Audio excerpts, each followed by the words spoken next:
from wood ash transforms ordinary backyard soil into a sweet potato powerhouse.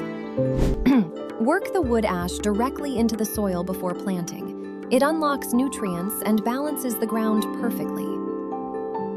The slip goes in at an angle, 4 nodes buried, 2 leaves above ground, roots meeting that powerful ash layer. Day 21. The wood ash has already changed the soil chemistry.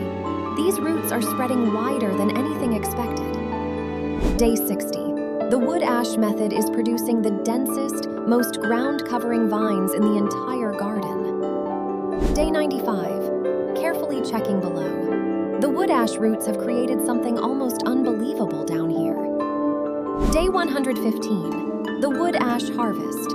More tubers, wider spread, and look at how clean that skin is. Wood ash gave us wider spread and cleaner tubers, but the third method? That one genuinely surprised everyone. Subscribe for more.